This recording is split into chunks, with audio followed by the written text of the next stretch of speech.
Welcome to Breaking the Silence. You have a voice. I am your host, Lady V, and we are so happy to have y'all on the show tonight with us.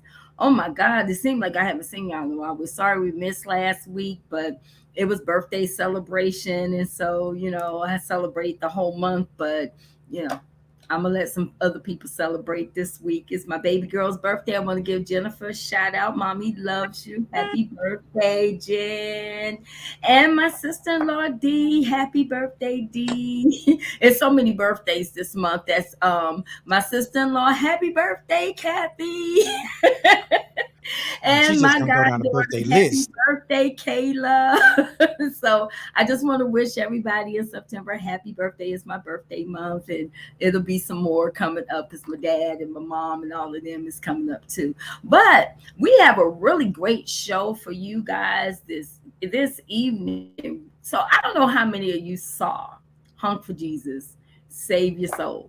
That movie was, I don't know if it was more hilarious but sad, but it had a lot of mixed messages in it because it was so much. But I thought it was worth talking about because the thing that I focused in on was the fall of the leadership, church leaders, because we've had many. So we're going to talk about it tonight. Is it the girls? Is it the guys? Is it the glory? Is it the gold? So before I do that, I want to welcome all of our viewers, welcome our Caribbean jammers and Facebook viewers, Instagram, TikTok. Welcome, welcome, welcome.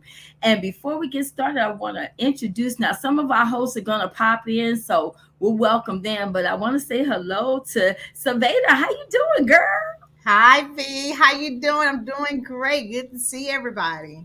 Good, good. And we have Pastor Melanie. How you doing? I am doing well. Good to be here. It's good to have you. And last but not least, we got Minister Isaac. How you doing today, sir? What's up? I'm doing good. Just chilling.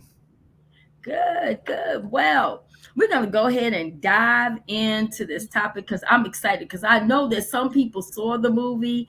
So, Hung for Jesus, Save Your Soul. It when I saw the movie, I thought of soul because now I tell my age, I can go all the way back.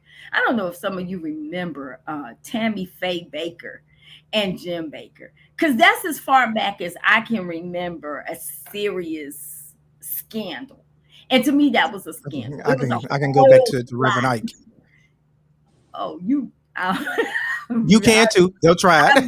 I vaguely remember him, but you know, that movie had a mixture of different leaders in it, and one of my thoughts was, you know, in all of that, they had to go through the whole holding the sign up and being outside, and I thought about all of the different falls of leaders, but who holds those leaders accountable? Like, who is their accountability? Because even in that movie, I didn't see where they had leaders. Like when I went to Bible college, we were always taught by our pastor that leaders have to be held accountable. So who holds the leaders accountable? Because I didn't see where. I thought about it and I was like, well, if they had accountability, maybe some of the stuff that they were doing wouldn't have happened. What do you think about that, Pastor Mel? It all depends as far as leader, who you are under, because not all leadership are under someone. Now we actually have a covering. So if you're not under a covering, then you answer to God. However, that right there can be dangerous. And the reason why, because if you have members who actually have an issue with the pastor or what's going on in the ministry, then who are they going to talk to? Who is going to sit down and talk to that pastor and let him know, okay, these are the accusations? Well, first of all, when an accusation comes up against an elder, it should not be just one person, it should be more than one person. So if that person does not have any leadership, to go to, it can be a dangerous place. And you just, it would be nice that if all leadership, went under the guidance, or should I say, followed according to the word of God and operated according to the word of God. Because if they did, then you wouldn't have this issue. But everybody doesn't. So I said all of that to say this. I mean, I just added to it, but not all leadership have a pastor that, or a covering that is over them. So do you think that, and anybody can answer this, do you think that they should? Do you think that all leaders need to have? Because I was always taught that all leaders needed to have I an I accountability think person. should. I think Mhm. I think should have a covering. I really, really do. You know, I definitely agree and say yes. It's just like when you have your accountability partner. Who are you holding yourself accountable to? And the Bingo. person that you're holding yourself accountable to should be the one that can actually speak to you when you are wrong. If Mhm. you especially when they've heard both, especially when they've heard both sides, or if someone comes to you with an issue, you should be able to go to your accountability partner and ask for um, godly wisdom. Um, so I actually talked about this in one of my sermons, about having an accountability partner and what's the purpose of that accountability partner. That person is to keep you accountable. I do believe that leaders should have leaders. I totally believe that. But then sometimes you may be in a situation that may not happen, like if you're transitioning or even if you're starting a new ministry, Right. then you're out there searching for someone to be your covering. Um, but I, um, even with some of the stuff I saw, some of the things I saw about the movie, I can go back to Reverend Ike. You know how people talked about Reverend Ike. Reverend Ike's idea of the excellence of ministry is what we have today.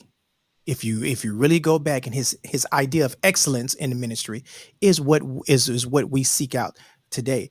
His method of getting there wasn't always the best method, so that we know that he actually did some things, and it caused a big um, scar across Christendom. And that's when I think that probably was one of the first times that I heard of that on thing that a pastor want is the church's money. So, when I looked at them, I think that one of the biggest problems was um they went on this quest to get the members back. Correct. And I felt like at that point they needed to have some type of leadership, because the way they were going about doing it, first of all, I was like, okay, I know it's supposed to be funny, but y'all out on the street talking about hunt for Jesus, save your soul. And I'm like, okay, this is what we're doing?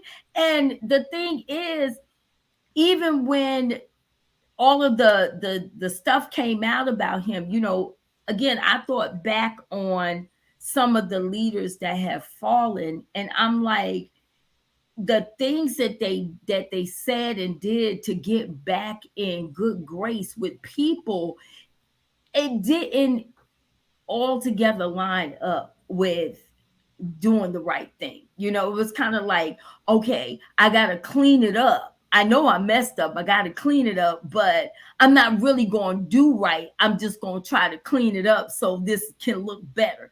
And that's what I saw. Like when he was up preaching, she was like, okay, you got to say it like this. You got to do it like that. And I'm like, so I looked at that as more of maturity, because I think that when you talk about accountability, your accountability goes back to something that Isaac said. you know I think if nothing else, your accountability is what keeps you growing, because when you stop having to be accountable to people, then you are also not required to continue to grow. Like, it's no different than anything. If I don't have somebody to kind of keep me on a straight path, how do I know that I'm doing the right thing? So sometimes your maturity or your immaturity can outgrow your ministry, because to me the things that they were doing was immature. But they had the ministry. They had this big ministry. They had all this responsibility, but there was no maturity that went along with it. And when you talk about carnality, that's basically what that is. That's immaturity. You're immature. You don't think in a mature way, because your responsibility as a leader, I feel, when you're in the limelight, now you are accountable to people. And they didn't look at, a lot of times leaders, they're not looking at the fact that people are watching what they do. They're watching what they say. Okay. Can I say this? Okay. If you understand purpose and your destiny and your calling, people, we're not accountable to people. We're accountable to God first. God, that's right. That's our accountability. We're not accountable to people. We're accountable to God, to delivering an unadulterated word, delivering a word that God gives us for the people. Because when you are held accountable to God, you're going to be a God pleaser, not a man pleaser. And when you're accountable to man, then it's more about man than God. Absolutely. With them in that situation, I don't think it was an immaturity or maturity thing. It was all carnality. Because with them, number one, because and here it is with when you have a covering. Because when the and everything was alluding to, it never ever said exactly what happened. And so it was like you could read between the lines.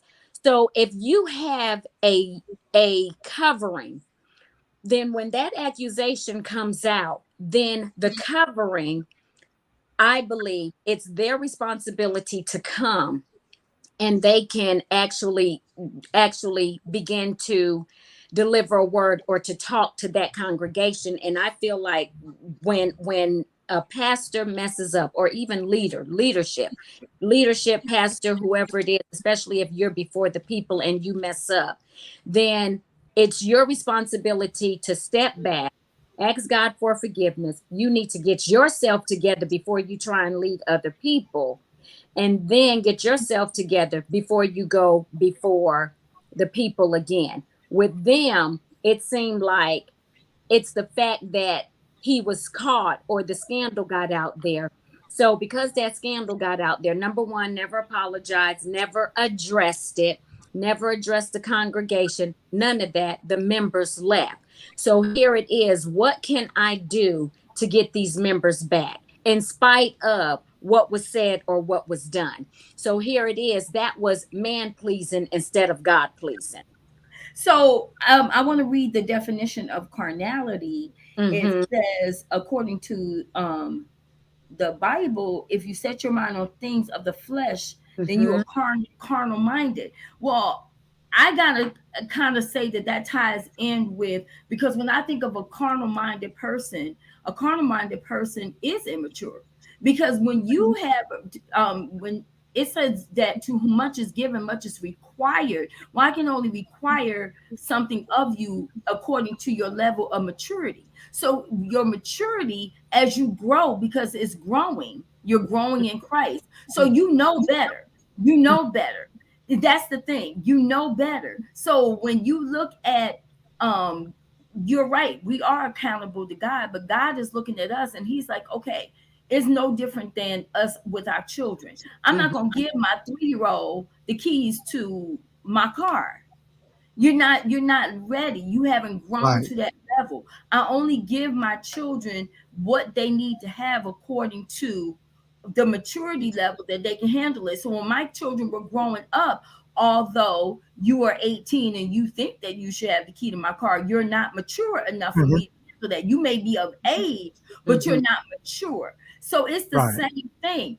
It's things that now you have become a leader. you are leading people. And Mhm. depending on your level of maturity, that's how you're going to grow. You're going to be able to lead people. So if you are still doing carnal things, then you haven't really grown up. Or you're like a kid with a toy that don't know how to operate the toy.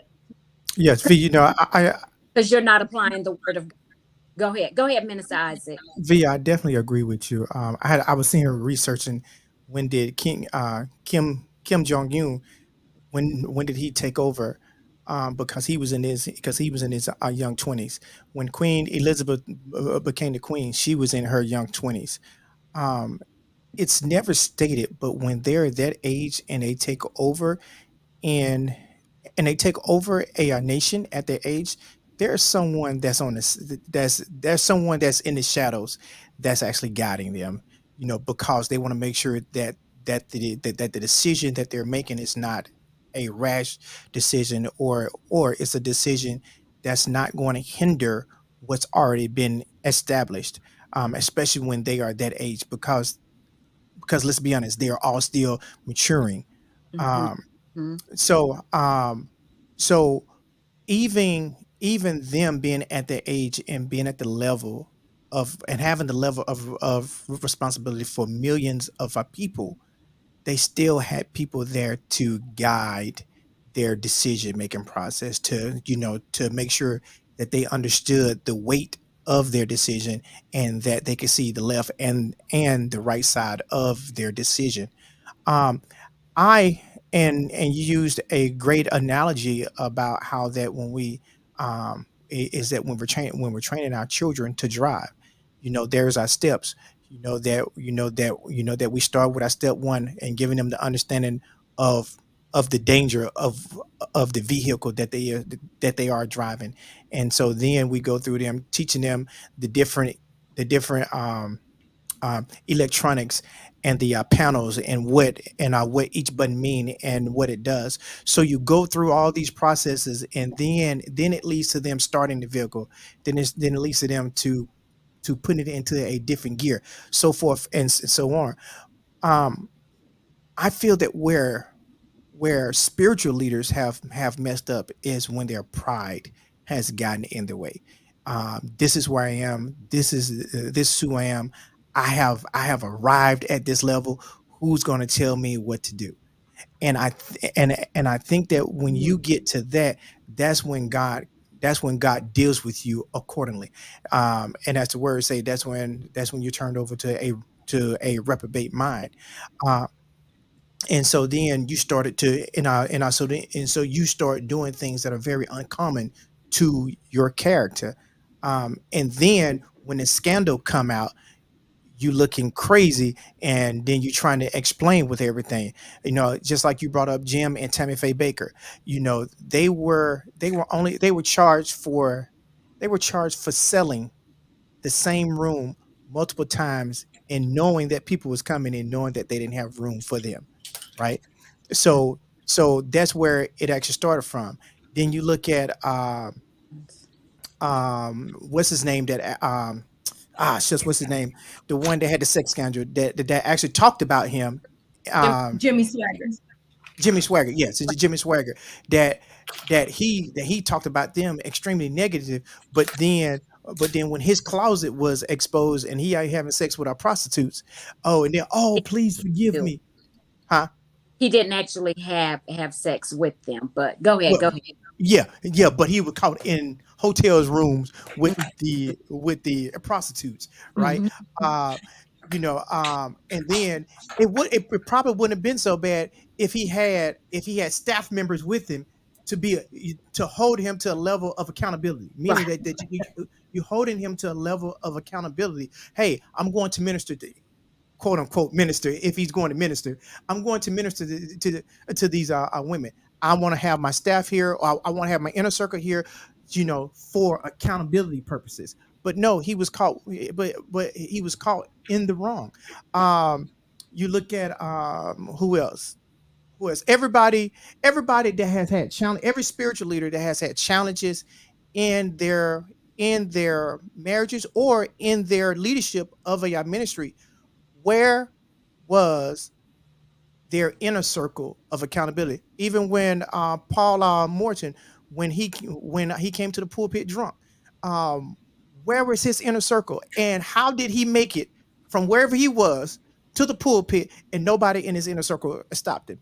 So So And I have to totally agree with you on that, and that goes back to the question that I had about entitlement, because it's something that you just said. I think that sometimes the title causes leaders to forget who God is, and they think that they're entitled to do what don't they think do. it's for me. I'll say this, like, y'all are more into church than I am. Y'all can quote everything better than I can. I have never been it like that, but I can say this: I've been in church throughout my entire life. But we're talking about leaders and accountability. I hold the members who knew about the different scandals more. I hold them accountable more than I hold the leader, because you so big with kissing butt. I'm gonna say kissing butt. I don't know what else you could call it when you know the leader in the church is doing X, Y, and Z and continue to do it, and you're a shepherd of that leader, and you continue to allow it and turn a blind eye as if you didn't know that was going on. And then when you got people, now you have different podcast people are telling their testimonies and stuff like that. Now he's like, oh, I knew he was doing something. Well, why you didn't speak up? That's by like parents saying that the stepdad was molesting the child, but they turned a blind eye. You knew that pastor was sleeping with them girls, or you knew that pastor was sleeping with them young boys. You knew that pastor was doing things other than serving God, and you remain quiet just to have a status. So I feel like it's no different than I give you an example. The addiction center that I used to work for. Well, it was a private facility, and they had a board. That board voted that owner out. Like he can't make any calls without going through the board. So I feel like you can get so high to the fact that you do need a board. You do need people in your congregation to hold you accountable. Um, I go back to a church in California. I'm not going to call his name, the church name, or the pastor name, but I know who I'm talking about. He's aware of the situation I'm talking about. It's a young lady right now, and I won't say her name out loud, but it's on YouTube. She gave her whole testimony. She said every single thing except the word rape. But when she give her story, this pastor has been messing with this young lady that I think she might be 20, 21 now, maybe a little older. He's been messing with her since she was a young girl. And everybody on that leadership team and some members, if everything was to hit the fan and the FBI, whoever wanted to come in to do an investigation, I think every single person who knew and saw something that wasn't right should be held accountable. You know, this is I agree with what you're saying. Well, with surrounding yourself. That's why the people we have around us, we make sure we don't want no yes man around us, because if they don't agree with us, then we want, okay, we don't want our leaders to agree with everything that we say. We don't have yes people around us, because if we got to be called out on our mess, if we were dealing with mess, we want our leadership to call us out on it. But here it is, and y'all are right. There are times where people think they feel entitled, and then they think that they are above, and this is what happens. Because you get by, you think you get away. And Mm-hmm. so because you keep on getting away with things, people keep on, you keep on doing more, you keep on doing it. Then the next thing you know, you're dabbling into a little bit more of this, a little bit more into that, and before you know it, you're out of control.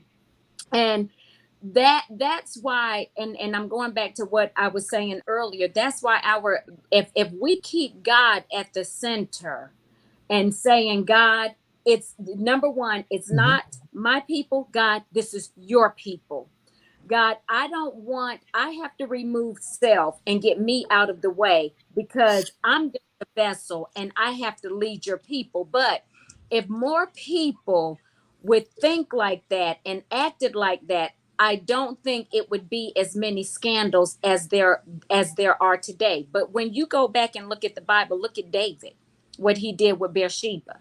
You can even look at biblical time where people they took their focus off of God and Mm-hmm. put it on on things.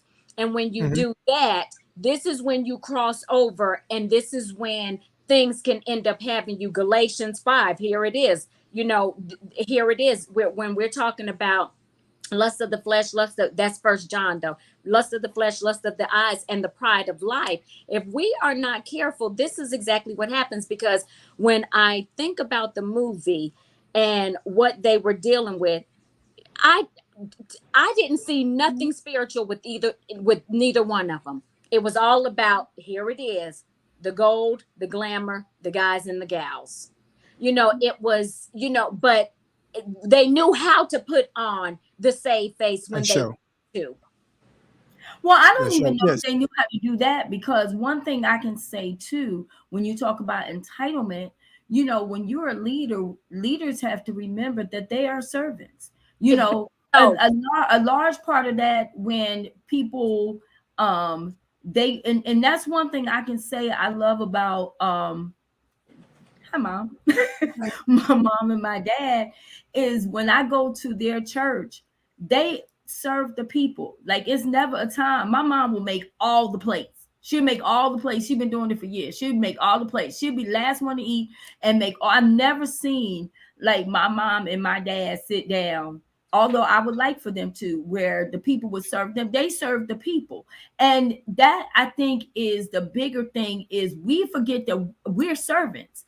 bingo. Leaders are servants. That, and when you get to the place that you're this big, where you forget that you are here to serve the people, that is really, really scary, because you go into a lot of churches, and the leaders want to be served, and they think more highly of themselves than they should, and they get the big head, and then now they don't put themselves anymore in the servant seat. So what happens is, when they mess up, because now you all the way up here on the throne, Jesus ain't nowhere around.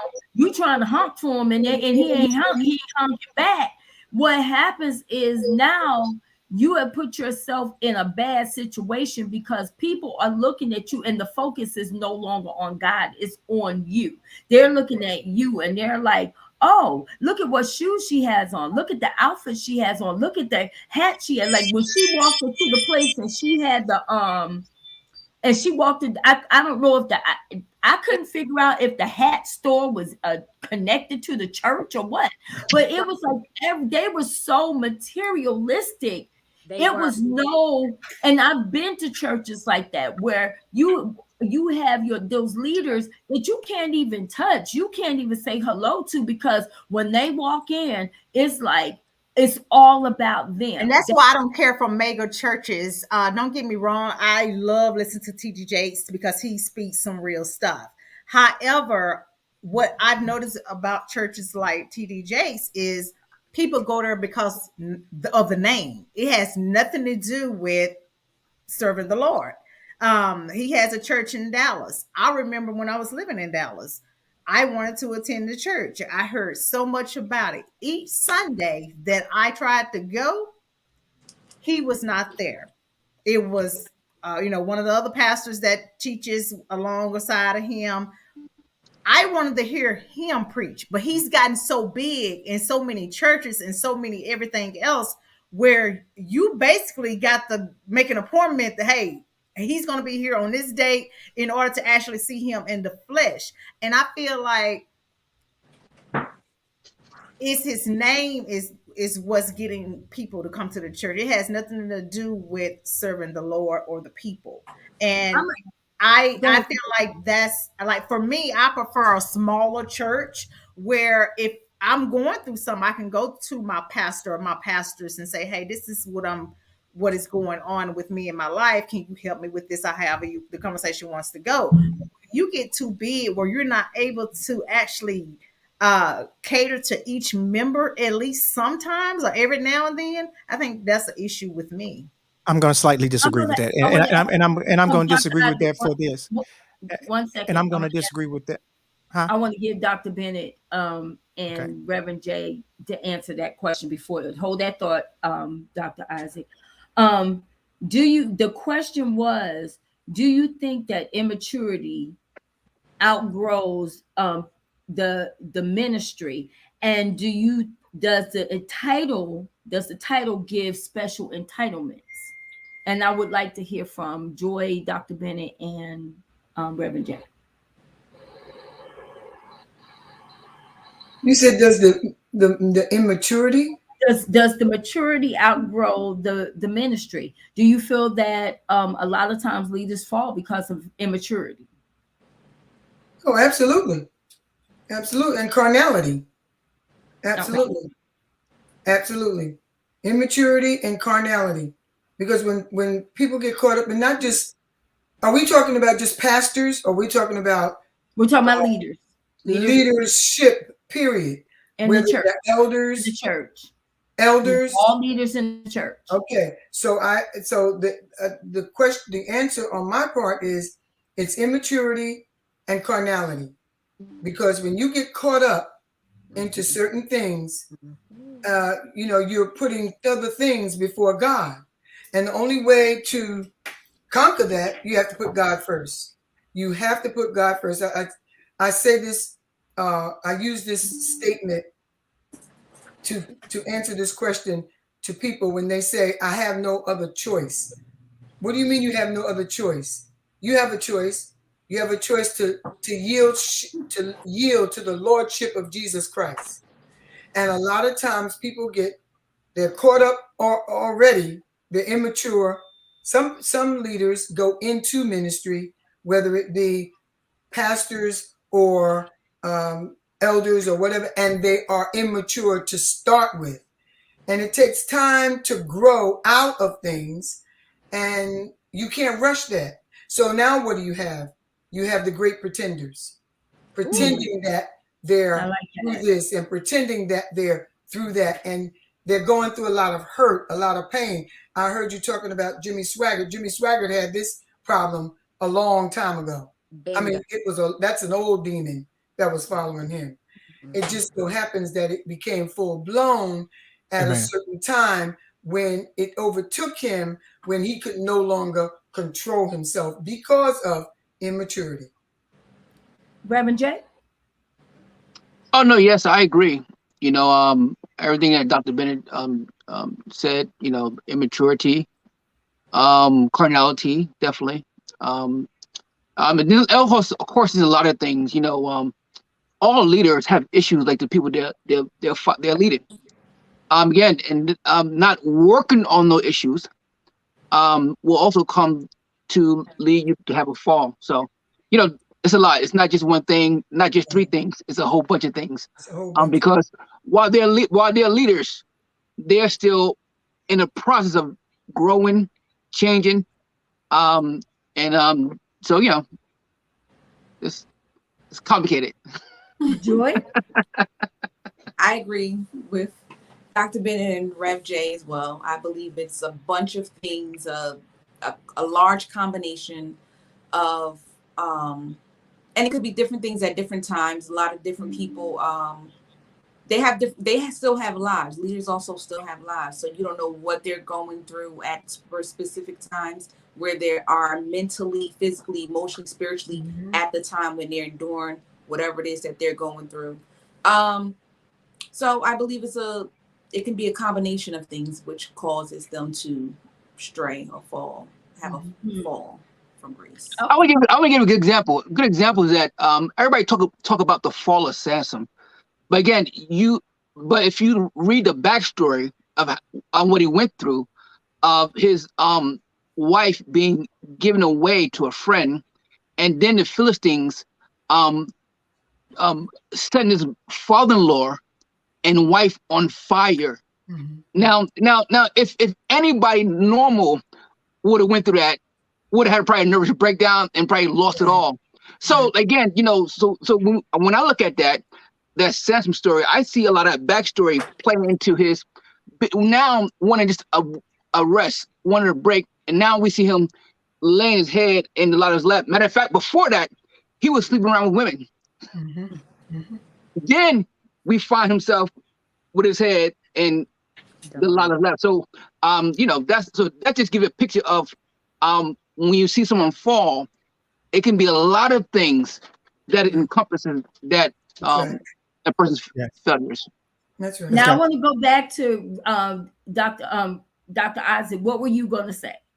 I was going to say that I slightly disagree with Silvada's statement, which means this: in the Bible, when the children of Israel became too, when the Big. magnitude became too large, Mhm. Moses' father told him that this thing is too big for you. You need to appoint elders to handle the everyday issues, and you handle the hard issues. So as you grow, and this is across anything, ministry, business, family, as you grow and things become larger, your personal contact becomes smaller, and it only becomes available to your inner circle. And that's within it. Jeff Bezos started in his garage. It Mhm. was him and his wife. Their first employees could reach and touch them every single day. Right. And then as the company grew Mhm. to where it is now, you just can't walk up to Jeff Bezos. You gotta be on a certain level to be able to actually speak to him. And that was proven even when the employee had the issue, and Jeff Bezos still didn't make a statement. It was someone within his leadership chain that actually made the statement about the unfair treatment, and and about the wages and all of that. So so when you have reached a certain level, yes, people are going to want you to come because the fact that they value the wisdom and the knowledge that you have. That is a value. So will that eventually pull you away from from things that you normally do? Yes. But also you also have to understand that he has a schedule now that that there are certain times of the year that he refuses to even travel, period, because he wants to be there. Mhm.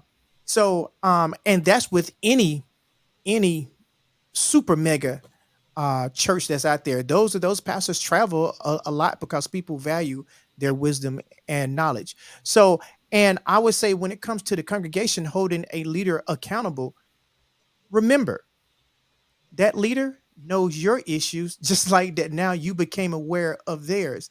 They didn't give up on you, so why are you giving up on them?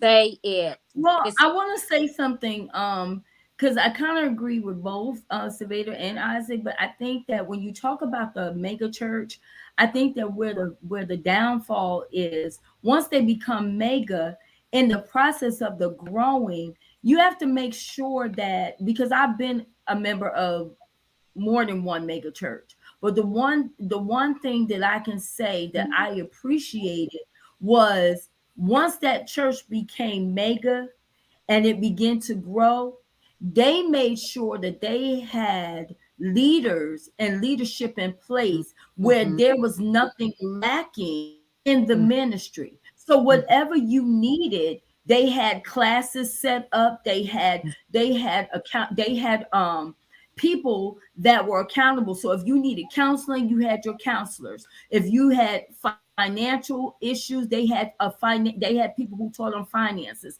There was nothing lacking in that ministry, because as you grow, of course you're not going to have access to your pastors like that, because your pastors are like the CEOs. But when you're a good CEO, you're going to make sure that there is nothing. Take for instance Walmart. When I go to Walmart, I don't go to Walmart and ask for the CEO, but I do expect, if I ask the customer service representative for direction, I want them to give it to me. And if they don't give it to me, then there's a chain of command. I want to speak to the manager. And if I can't get somewhere with the manager, then I want to go to the next higher up. That's how everything works. I think the downfall is sometimes that lacks in church. Once the church is big, it's just big. And so you go into this big church and it's like, okay, so if I'm drowning, who do I go to? I heard this wonderful message from this pastor, but it is 150,000 people in this ministry. Who do I go to if I have my small, I want just my hug. I want just my, I don't want to just be a number. And Exactly. And that's NP. I don't mean to cut you off, but that's what for an entire month, 4 weeks straight, I tried to go hear the word in person with TD Jakes. And he was, at that time, he was touring in California. So my point of it is, I heard him on social media, and I was at that time, so many years ago, I was like, who is that pastor? I want to go hear his word. But he's so busy. When you miss your church for an entire month because you got other engagements dealing with church business, but still, that's so big where you like, I just think that's just too big. Not to knock what he do, but I'm just saying, to each his own. For me, I prefer a smaller church.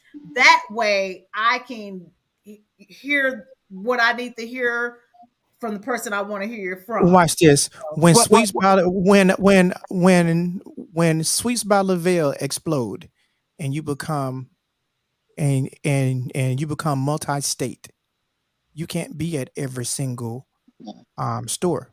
But the store that you do frequent is the one that you live. Even though that people come to get your sweets, they want to meet you, but they can't meet you. Yep. Because you can't be everywhere when I at told every time. You can't compare things to God in church.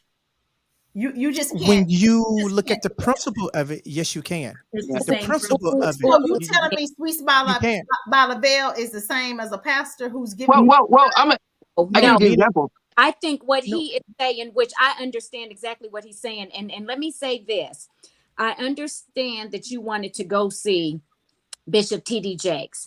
There are times where God will, now the engagements that he has now, because of the man of God that I believe that he is, I don't believe that he accepts any and every engagement. Because I know with Pastor and myself, just because somebody may ask us to speak at a church does not mean that we're going to. We ask God, is this what you would have us to do? Because there are times where God would send you out because God needs to speak. It needs you to speak something to another body of believers. So I wanted to put that out there, and I understand what you're saying. So those engagements that he did, that may have been God has sent him out where he could not be at his church, because there are times where you're gonna have to go and speak other places. And I understand, and what Minister Isaac is saying, he is on it. Because when Sweets by Lavelle blows up, and Sweets by Lavelle, you have it in Virginia, you got it in California, you got it in Texas. You're not going to be able to be at all of them all the time. You're going to have one where it's a standard place. Your home place may be Virginia, or it may be Texas, where you're at all the time. People may go, oh, well, I want to go to Sweets by Lavelle. Oh, it's in California. I want to see Silvadia. Well, guess what? That's not where she's at. So what? And I get that part, but maybe I'm taking it as church to me is so. In other words, because now, correct me if I'm wrong. Now, I've been told church is not a business, so we're saying we're looking at this as a business aspect. Is that what you're saying? Well, I'm going to say that church is, to me, church should be said. The problem is church is not considered a learning institution for everyone. It's a learning institution. It's no different. It's no different than going to a university. If you set ministry up as a learning institution, then a lot of the things that happens in the church will stop happening. But because we have this big, all of this stuff, people come in, nobody knows what their purpose is. They get lost, they get scattered, because you don't have proper leaders over the things that are established in, whether it's small, medium, large ministries, then when people come in, and if you don't have those things set up no differently than a business, then what happens is now those newcomers, they lost. They don't know what do I need to do to become a member? What do I need to do to do this? What do I need to do to? You have to have people all the way from where do I park, where to what, and now this is the thing. We got to stop letting people be over things if that's not their ministry. Bingo. If you are over the parking lot, then you are effectively no different. You are what you call valet. That's valet. When you go to the valet know where you're supposed to park. Their job is to guide you to where you're supposed to go. The greeters, you can't have greeters if they don't like people and they not friendly. Good morning, welcome. That's what they do. Every single area, when people go to a ministry, it is a learning institution. So every single area should already be thought of. And as you grow, you add to it. So now we got this ministry, we got this ministry, we got this, and we have capable, reliable people that's over it. So go back to mega church. I've been a part of a mega church. I loved it. I grew. I thought my pastors were awesome because all the needs in that ministry was met, all the way down to the breakfast ministry, because they had great leaders that ran the institution of learning. So and that's the key thing, great leaders. Even at our church right now, if the pastors are gone and they say Minister Alex is preaching, guess who's going to be in church? Me. I'm going to be in church because he's a great leader. He also, I'm not around him 24 hours a day, but from what I've saw, he talk what he walk and he walks what he talks. So I don't mind following him. But if it's other people in the church that my ADHD be like, oh, I ain't gonna be able to hear them this Sunday. Pastor them gone too. They ain't preaching, so I ain't gonna be able to make it this Sunday. And I'm just keeping it 100 with you. So, and that's no different in any church. It's true. For me, it depends on who the speaker gonna be, the minister gonna be, the pastor, bishop, whatever you want to name them. That's at any church. And for me, I am better off at a smaller church in order to be. Can I say something? Go ahead. I want to say something. I hear what Silvadia is saying. I hear what Isaac is saying, and Lady V. When you've been around for a long time, you see a lot of stuff.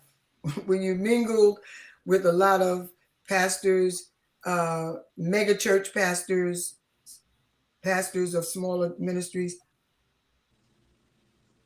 Now you mentioned the Sweets by, what's the name of the place? Lavelle. Sweets by Lavelle. Sweets by Lavelle. I heard someone say it's one here. It's like a chain, right? It's one here, one there. But something like that. Now, this is why you can relate. This is the only way I can relate. This is the only time, Silvadia, I can relate, the secular to the church. That Sweets by Lavelle, no matter where it is, the taste is still the same. Say it. Yes, there you go. When you deal with a lot of places, the reason why a lot of leaders don't, and I appreciate what Lady V said, because I know that ministry well, and they did have everything in place. So it's an exception to every rule. But a lot of pastors, a lot of leaders do not break up, put people in charge of so forth and so on, because they can't trust them. Yeah, agreed. Because a lot of people say that they love God and I'm spiritual. I speak in tongues and I do this and I do that, but they start a church in the midst of a church. Yeah, and that's how the church splits. Yeah. So that's one of the reasons why when a mega pastor may go away, there's only a few people assigned, and not only a mega church, but the smaller churches as well. Because you cannot trust everybody. Everybody that grins in your face in ministry is not for you and don't have your back. So you have to know those that labor among you. So that's one of the reasons why a lot of segments are not set up. And I agree with Lady V. It should be set up. You should have someone over this ministry and that ministry and so forth and so on. But you first have to make sure that the taste, the flavor that you are implementing in your ministry is the same. Because if it's not the same, you're going to have a church over here, a church over there. And people do that. They start churches. They have private Bible studies in their home. A lot of stuff goes on in church. Mhm. So I want to ask this question, so we can move on, and anybody can answer. Does money, when we talk about the girls, the guys, the glory and the gold, does money buy power? It shouldn't, but it does. It does. It shouldn't, but it does. Okay, so Oh yes, it does. Yes, it hey, does. let's actually take this. Look at Lord. television. Look at the news. Money Hey, by you look power. at the news right now. You know, I work in a IC community. And for those that are in the government, understand what the IC community is. They don't do nothing. If I did the egregious things that 45 just did, I'll be under the jail right now. Yes. Already. When I say be under the jail, the moment they realized that I had the documents and the documents were Come on. retrieved, Say it. I would be questioned, debriefed, and imprisoned. Yes, you would. You'll be So at earth right now. yes, and that's Your just daughter been factual. kicked in already. And keep in mind, it's 5 years per document. Ooh. 5 years per document. So yes, money by power. Should it? No, it should not. But it does. But also, we know of situations that if you come in to make a donation at a certain amount or higher, it'll get you That's to right. whoever that you want to see a whole lot faster That's than true. you bringing your 2 cents. That's right. And that's just truth. Unless the person that you want to see the anointing that's on your life or see the gifting that's in your life, and they recognize that and they bring you in. But too often, and that's in, and I know that we hate to say it, but it's happening in churches just as much as I don't happening hate in to the say secular. it. It's definitely happened. I think you can pay Just- for I'm it. saying it is. It's happening in ministry just as much as it's happening in the world. They giving out titles, leadership titles, like it's Halloween candy, Oh, Jesus. depending Yeah, on because if depending you on the have check. people, if you have a person or people that are large givers and so forth and so on, they get away with a lot of stuff. Yes, ma'am. They really do. Why, guess what? Well, I'm Not in Say this it, ministry. Pastor Mel. Not in No. this ministry. right. No. I don't care if you gave 10 million, you gonna sit your butt right over there. but then And no, I have to say this. and that's why, and I go back to it. That's why you have to make sure you're called to do what you were called to do, and make sure you're walking in your purpose and your destiny. Because here, okay, prime example, going back to Honk for Jesus. He was good at what he did. He was a hustler, is what he Mhm. was. And he was good at putting a message together. Here, okay. Now, that's why the word of God says, many are called, but few are chosen.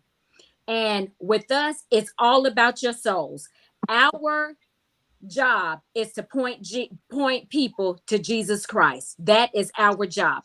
Our job is to show you what the word of God says, teach you how to live according to the word of God, for you to be able to stand up on your own 2 feet according to the word of God. Because if you cannot reach out to Pastor and myself, and you need to get a prayer, you need to pray, or you need to seek God about something, then we want to equip you to be able to do that. Because if you can't get to us, then we don't want your prayer. Oh, I couldn't get in touch with the pastor, so I couldn't do it. No, we are there to equip our people. I don't care. We don't care how much money you got. We don't care how much money you give. It's all about your soul. So- what do you guys think, pastors? And I think everybody on here almost some type or something. What do you guys think that you can be a first lady without married. How you gonna be a first lady without marriage? That's Dr. what B, that's what you I'm muted. You were asking, right? asking. No, you can't. You can't be a first lady. Let me. Okay, I'm a partial answer this.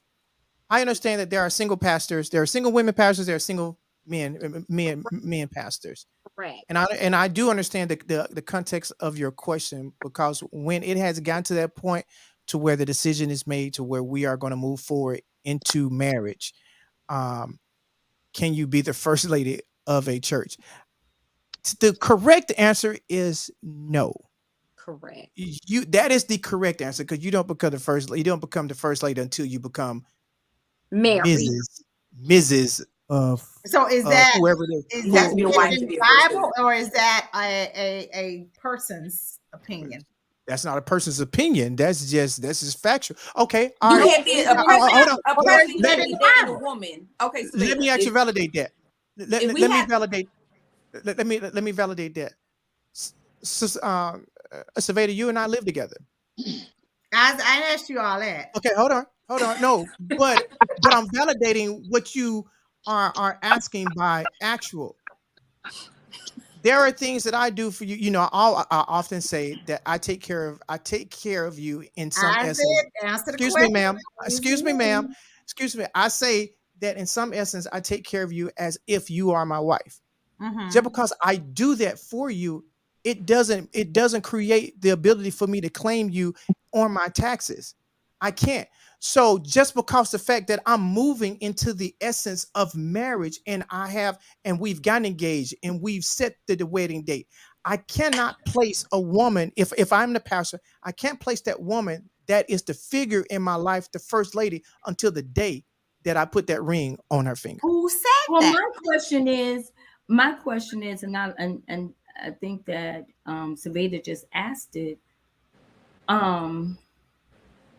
What makes her a first lady? You know, Right. because and this is my thing. This is And I'm who just made saying, that ruler? I'm just saying this. I think that again, I'm going back to the institution of the church, because I think that some of the problems is when we have these titles.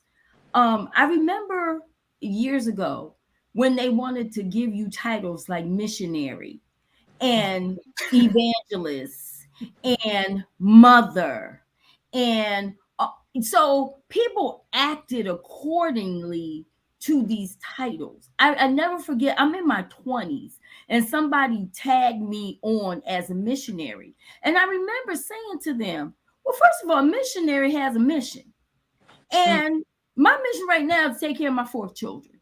I don't have them. I'm not going abroad. I'm not doing all of that. Who are you to give me a title?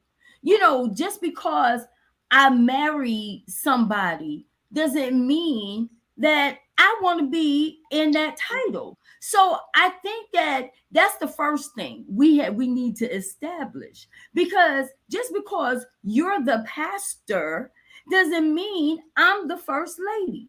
That I could just mean that I'm your wife, or I may be called to something, but that doesn't make me. I think that sometimes we get real caught up in these titles and So these what? Yes, titles but the term is just first So what- family. Is it just but first wait, family?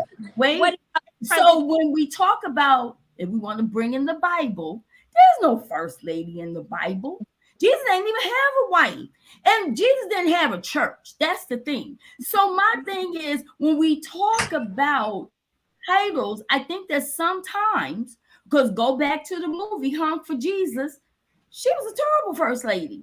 She was a terrible. She didn't know what her place was.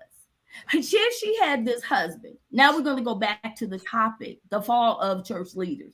Here you have, and all of these dynamics, whatever Bishop J, Jimmy Swaggart, all of these people have quote unquote wives who are first ladies. But to a certain degree, are the wives or the husbands not accountable to their wife? This man is, before you even talk about the church, This man was out there sleeping with other men. He's making a mockery of the church and himself and there was no place in there that she was strong enough to say, you know what, baby, you need to sit down. You're doing too much. Now I'm just talking about real life. I'm talking about real life, real sister girl stuff. You know, we put down the hats, we put down the material things, we put down all of the glim and glamour, and you are real live wife. Sit down. You're doing too much. You are doing way too much. You got Okay. we preaching to empty seats, and there's nothing. When do the wife step in and say enough is enough? You got these women, these all these scandals, but whatever you call first lady, minister, whoever, your husband first. He is your husband first. You mean to tell me somewhere in there you bucking when you what buck when you whatever the song was, you look at the you not even correcting him, you joining him in the song, but there was never a time when you thought that you needed to just woman up. Okay, so when you say that as far as title, it I want to say it even goes beyond the church. The president, okay, you got the first lady. When you look at the king, you have the queen. So some of these titles, it was already instituted. So when you come and you have the pastor, okay, when you look at the Baptist church, okay, you have the reverend, and then you have the first lady, or some women don't even go by that. Some people, they may go by lady butler, lady whatever. So one thing I can say, and even when you have women who are pastors, some churches, the husband, he's the first man. The reason why you say that is because they are in union with one another. And they're in union with one another. And so this is a title that some people do agree upon. And one thing I can say here with our ministry, and Pastor said, I don't want you to do anything that God has not called you to do, or to give you a title that God has not given you. However, he is the pastor. So yes, they do. We co-pastor, but yes, I still am a first lady. Why? Because he is the pastor. But like I said, when you look at the president of the United States, there is the first lady. So it's not only there. That is not only in the church, but it's also outside of the church. Now, when it comes to inside the church, that's something that the pastor and his spouse or her spouse, that's something that they come into agreement with. But this is something that has been it has been set in order from way back when. Right, but I just wanted to know, is there anything in the Bible that speaks against that if you're not married? Okay, now if you're because not because I asked this question because I have real life no that I know, and for me, I wanted to know because somebody thought it wasn't quite right that the fiance is being called the first lady, and she's not the first lady. She's just a fiance. Because what happened? Because what happened if the marriage is called off? Hold on, let me finish. She's in the role of a first lady. She's got the title. She's great at what she does, and the marriage should be here soon. However, and the part that I really love that's so beautiful is the fact that they have a whole congregation of people, and they all afford. They're okay with it because they see where they're headed to. So I wanted to know, and I don't have an issue with it. To each his own. We all going to heaven on our own or hell on our own. So I can care less. I just wanted to know: is there anything in the Bible to say that that is wrong? I have been to ministries where they are a pastor is single, and he has appointed not a fiance but a first lady to that ministry, whether it's the senior person or maybe the pastor passed away, that first lady kept her position. I've known first ladies to be in the ministry because of her maturity, her demeanor, and she's been appointed to first lady of that ministry because the pastor is not married. So I don't think that there's anything that doesn't say that if you want to, the pastor, first of all, if you're a leader, they change the rules on their own. So there's no right and wrong to it. If you want to appoint somebody, just like if you want to appoint somebody as head, whatever, or whatever, you can do it. There's no rules to what you can and cannot do, quote unquote. If that's what the leadership wants to do, they can. So if Well, you I just want to know, was it a wrong in the eyes of God, or is it wrong in the eyes of the people? Well, in a situation like that, okay, because when you go back, first of all, let me say this. Well, number one, they're not married. However, if that is that man's ministry and that's what he feels comfortable with doing, by all means, hey, that's his church, and I don't know who he's under. And it could be, whoever his covering is, and they so choose to do that, that's on theirs. However, I know that normally when the man and the woman is married, then she becomes the first lady or he becomes the first man, not before, because guess what? There is no marital union between the two of them. And just like what Minister Isaac said, if things get called off, what if things get called off? But she can be, she can be presented as this will be your first lady. I can understand that. However, like I said, that's that man's church. I don't know his guidelines, the bylaws, whatever he is governed by. I'm not 100% sure. Yeah. So that's his church. True that. And I know of two pastors that have mega churches, and they were single and got married. Both of them introduced their fiance as, this will be my wife, and she will be the first lady after we are married. Right. And after both of them got married, it was a huge introduction of her being the first lady. Now, whether she fulfilled the role of first lady, because I do understand some spouses that are married to pastors, that's a role that they don't want to fulfill. But however, they're still called that due to the marital status. Right. Joy. I Joy have a wanted to say question.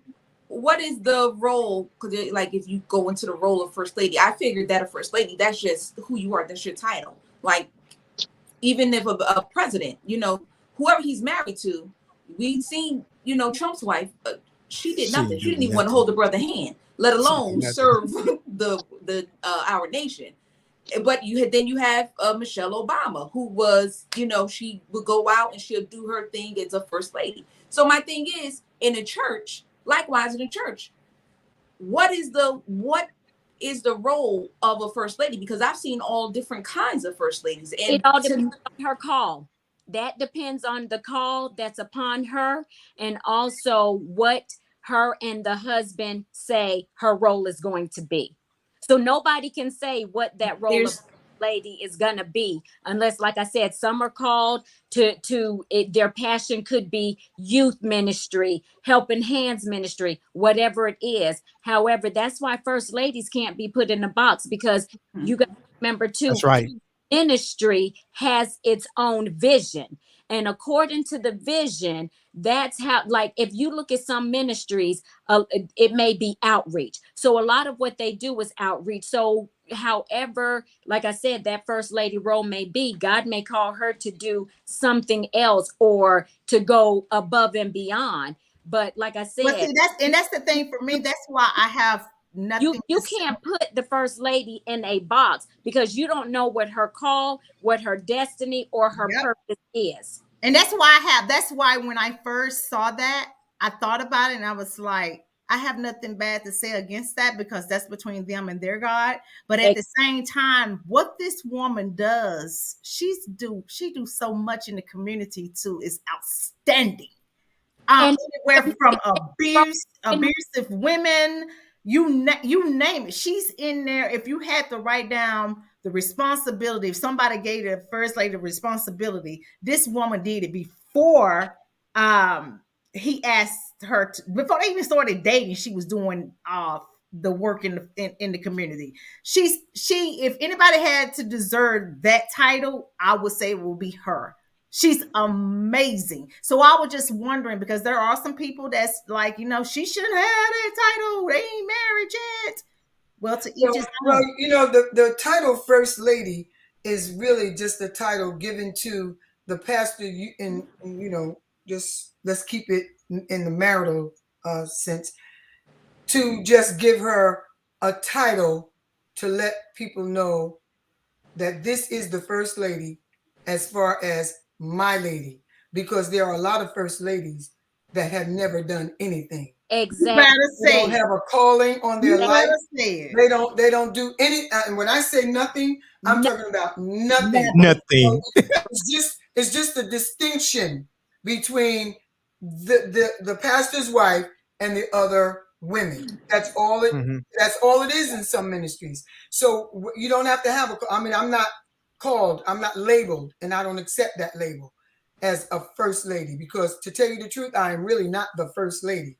I am the only lady, but I'm not the first lady. Go ahead, Dr. There's a whole lot of ladies in the church that Bishop has to deal with, and sometimes he has to deal with them before he comes to me. So I'm not the first lady. I'm just the only lady. So I don't have that problem. I don't have that go problem. ahead, Dr. I'm respected at the church that I work in with my husband as Pastor Dr. Yvonne Bennett, and I'm cool with that. But I have been in ministries where the first ladies did not do anything. When I say nothing, I mean nothing. Hats, everything, and just On sit. point. That's And it. then after service is over, they pack up and gone. Gone. Exactly. Deuces gone. Yeah. God. I will have to say it because I know exactly what Silvadia is mentioning, and me personally, I just completely disagree with it. I do, and I only disagreed with it on the basis of is that you've given her this title and you've presented her that to your congregation as that, but it was the what if something happened? So now you have to retract all of that. And I'm not saying, and I agree with Silvadia, she is a awesome person. If you watch Sunday Conversations, you actually see her. Wow. Wow. So, but Dr. Isaac, yes, you're saying something happened. Something could happen to the first lady. no, but And I'm then saying what? that Now he gets married again, and now he introduces this one as the first lady. So no, the first lady. I'm saying. Well, I can say I don't think that's gonna ever I'm happen. sorry. This I guy think it's a is cliche. wonderful. I really do. I think it's just I think it's a separation. A lot of pastors want to give their wives respect to let people know that this is the first lady of this ministry, and they don't. I've never seen a pastor get up and say, but she's called to do this and called to do that. Now with like Pastor Mel, she's the first lady, but she also preaches and she teaches and so forth and so on. But I'm telling you, there's a lot that don't. They do nothing. Well, I can say this. I've never been the type of person that I think you supposed to work hard to become you have to earn a title. You have to earn different titles in life, no different on your job, management, supervisor, whatever. I don't remember or ever recalling when I was a supervisor or a manager hiring somebody and in their 90 days they didn't do nothing to bring anything to the table. You know what I'm saying? If you're just sitting there doing nothing, you'll bring that to the table. Why should I promote you to X, Y, and Z? So for me, I think we need to start looking at the work of people, what they do, and so on before we slap titles on it. And if I mean, to each his own in regards to this young lady, but I have to say, for watching her for the past 3 years, she deserved that title. And I thank God that she met a man who is bringing her to that level of ministry, as well as they will be getting married next April. I'm very proud of the both of them. But if we're going to throw some titles or say what a first lady's supposed to do or be, I think this young lady has definitely earned that title when the time. But I think to answer Joy's question, Joy asked the question. She said, "What is the function of a first lady?" Right. There is really I don't know. That's why I asked that question. There is really no function unless she has a calling. Really. She does have a calling. That's for sure. If she don't have a calling on her life to do a specific thing, she's just given this title from her husband as being. That's the thing. She was doing that calling before he even came along into her life. But the thing about it, because you keep saying she was doing, there's a lot of people who are doing a bunch of amazing things. That don't automatically mean that they should be a first lady. Right? Or you can do amazing things in the ministry. Doesn't mean automatically you should be a pastor. Right. It was just that said that you were called to help this ministry along, and whatever gifts God has given you, you're using to bless the ministry with. But I think if you say like, "Oh yeah, what she was doing," she definitely deserves it. I think she's her call. She's got a calling way before. Okay, but and Isaac is being quiet, but he know that girl. Right. And now I think that when you look at overall everyone, I think where sometimes again we're talking about the fall of leaders. When we talk about gifts and callings, everyone has a gift. Everyone.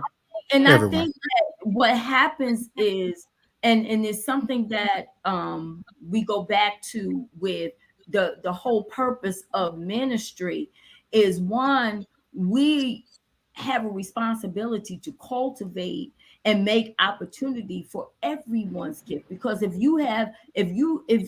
whether you have the gift to bake, or whether you have the gift to teach, or whether you have the gift to whatever you have the gift to do, is your gift because God gave it to you. So that means that when we start cultivating people's gifts, then now everyone has something to do. And whatever your title is, I'm not really all for the titles. I'm just going to tell you. Right. Me personally, I don't do titles because I think that it causes people to feel entitled. So I'm one of those people. I'm like, whatever you do is what you do. And you should just do it, because when you got to turn around and you got to keep saying, I'm a this, I'm a that, I'm a this, just do what you just serve the people, And I think that when we set it up that way, it takes the whole focus off of the big eyes and the little U's. And that's where, because what happens is when the big people that's all the way up here, they fall, and they do.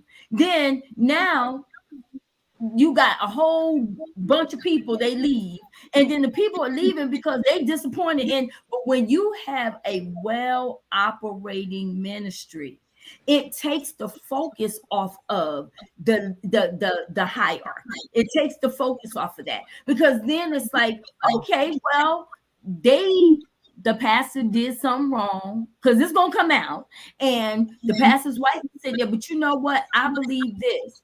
Go back to the movie. Had everything else been operating well in the ministry, I believe that those members would have stayed. I believe that there would have been now the accountability of the pastors, but everything else wasn't sick. If everything else is going the way it should go, if the head got some issues, then you go and you straighten out that part. But everything else, why should praise and worship not continue? Why should the marriage ministry not continue? Why should the youth ministry, that part of the ministry is not just because the pastor went out there and had an affair? Okay, well, y'all take care of that over there. Let the ministry continue, because when the ministry is well ran, no different than a company. Yeah, we don't know what goes on with the CEO and all of that. But if everything else is running well, then you know what? That business is still going to flourish. that business Right. is still, because you know what? Everybody is in the place that they're supposed to be. Right. I think that sometimes we do give too much focus on titles, first lady, this, that. So Right. now we're looking at the first lady, and she can't even walk in good because you're looking at what she got on, and you're looking at her errors, and you're looking at whether she spoke the way you want her to speak. And now you got an attitude because you didn't see her speak the way you wanted her to speak. So now she ain't saved. And now the pastor is wrong because he picked the wrong first lady. No, take your eye off of the leadership. Because leadership they're gonna fall, they're gonna fail. But if the ministry is set up as an institution of learning, then it don't matter. It don't matter. You still learning. If the pastor preaches Jesus and have the focus on Jesus instead of man, then everything else will fall into place. But when you have people who is honoring the man and woman of God, that's where the issue is going to be. Take your focus. The focus isn't me. I'm just the mouthpiece of God. But the focus, we're pointing you to Jesus Christ. Right. And so when leaders, it's all about them, that's where they have missed it, because the focus is not you. It should be about Jesus Christ. And that's why I asked that question about the first lady, because I can care less about her title. I love what she's doing for the world herself. But Silvadia, she'll fall into place when because the marriage. First of all, whatever she's doing, if she's not doing it as unto the Lord, she's already failed. Right. If she's doing what she's doing as unto the Lord from her heart, and something Lady V said about everybody has a calling. She's absolutely right. Everybody has a gift. That's absolutely true. But you can stifle your gift. Say it. And you can decide not to use it. Absolutely. And I'll tell you, I know for a fact that it took me some time, because when my husband made that statement that the Lord called him into ministry to pastor, I had already made up my feeble, confused mind. I had already made up my mind that I was going to sit and do nothing. I made up my mind. I said, I am not going to take care of baby's kids. I'm not doing it. I am not doing it. I'm not going to have people criticizing me. I'm not going to talk. I'm not going to sing. I'm not going to preach. I'm not going to pray. I ain't going to do nothing. I'm going to church and I'm going to sit still and do nothing. But you see, the Lord had a calling on my life, and I had to answer to that call, which is outside of the ministry. It's bigger. It was really bigger than me. But I had to get my attitude right first. But I do know and understand why that title, First Ladies, that carry that title, why they do nothing. Because everybody, the pastor, they get to her. Go ahead. It is 7:24, and we're gonna have final words. Pastor Mel. Focus on Jesus. Yes. Tomato. I'm with Pastor Mel. Focus on Jesus himself. Yes. Joy. I believe that we have to, even though everybody should just focus on Jesus. I believe that we also have to be realistic that not everybody is spiritually mature. Everybody has a different level of spiritual maturity. And we have to understand that as leaders, people do look to you for direction and expect that you have a connection with God that they aspire to have. So they hold you to a higher, in a higher regard. So you have to, when you become a leader, you have to understand that God has now made it to where the souls that you affect, those are in your hands. So you're going to have an account for people that you have led away to God and people that you have brought to him. Yes. As a leader, you have to understand that as well. Dr. Bennett? I say practice what you preach. Say it. Nice. Minister Isaac? Extend the same grace that you want extended to you. Say it. Well, they better stop extending that negativity, because I bite back. Well, I'm going to say, honk for Jesus and save your soul. They come upstairs and beat you up. Woo! I love Well, it. you have been watching Breaking the Silence. You have a voice, and I am your host, Lady V. You have Silvadia, you have Pastor Melanie Butler, you have Minister Isaac, you have Joy, and my beautiful mom, Dr. Yvonne Bennett. And Dr. Bennett, tell us real quick about what is it? Get Help, because that's getting ready to start back up. Well, Get Help is something I've been doing for more than 7-8 years, and I take a break in the summer, and I come back in October, and October the 8th, it will be on Zoom. It's totally free. I deal with different subjects. The Lord usually gives me one word, and I build my outline around that, no matter what the issue is. And it's open forum. People come on. We usually have about maybe 30, 40 people, and they come on and they express themselves around the subject. So it's going to happen October 8th, and it'll be on from 10 to 12 on Saturdays. Awesome. And also, I think we have come through with Silvadia on what day, Silvadia? On Thursdays at 6:30 On Thursday. Eastern. All right. And let's talk about it with Josh and Joy. Rev J and Joy. Reverend J and Joy. Yes, and that takes place on Fridays at 8 o'clock. Yes. Awesome. Well, we got some great And things. Sunday going on. conversations. Yes, great conversations. No, Sunday conversations. Sunday's conversation with Minister Isaac. Minister Isaac. Okay. Yep. All right. Yes. Well, look, everybody on here is doing some great and awesome things. And also, Lady V, this Thursday we will be talking about molestation. Okay. All right. So until next week, we air every single Tuesday at 6 o'clock Eastern Standard Time. And we want to welcome thank you all of our viewers for viewing us today. And thank you for all of the comments. We've been talking about the fall of church leaders, and it came from the movie Honk for Jesus, Save Your Soul. Is it about the girls, the guys, the glory, and the gold? So next week, I'm not sure we're going to be talking about next week yet, but we want you all to stay tuned. Again, happy birthday, Jim, my firstborn. I love you so much. Happy birthday, And my Jennifer. sister D, I love you. I love you. I love you. That birthday's 13th of September. And until next week, always remember, everybody, that you have a voice. I love you. Yeah. Bye-bye. Bye, guys. Bye.